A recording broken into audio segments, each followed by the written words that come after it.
মধ্যবর্তী পরিবারের গল্প নিয়ে কুটিপতি নাটক। কুটিপতি হয়েও মধ্যবিত্ত জীবন কাটানোর এক অসামান্য পরিবারের গল্প অবতীর্ণ হয়েছে অসাধারণ একটি নাটক, যেই গল্পের কেন্দ্রে রয়েছে ফারহান আহমেদ জুবান। স্ত্রী চরিত্রে সঙ্গে আছেন কেয়া পায়েল। নাটকে জুবান পায়েলের রসায়ন নতুন কিছু নয়, বরং প্রমাণিত সফল তারা। তবে এবার একটু ভিন্ন অবয়ে হাজির হয়েছেন দুজনে, কারণ এবার আর প্রেম বিরহ নয়, সরাসরি সংসার সন্তান সহ স্বামী স্ত্রীর টানাপোড়া জীবনে দেখা যাবে জনপ্রিয় এই জুটিকে।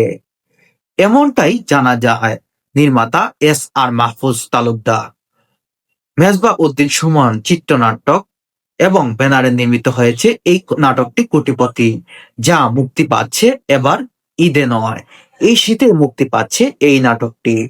চিত্রনায়ক জুবান আহমেদের এই অভিনয়ের কারণে তিনি খুব জনপ্রিয় এবং প্রশংসা কুড়াচ্ছেন তিনি। সাথে কিয়া পায়েলের অসাধারণ রসায়ন এবং অসাধারণ অভিনয়ের কারণে দর্শক জনপ্রিয় মহলে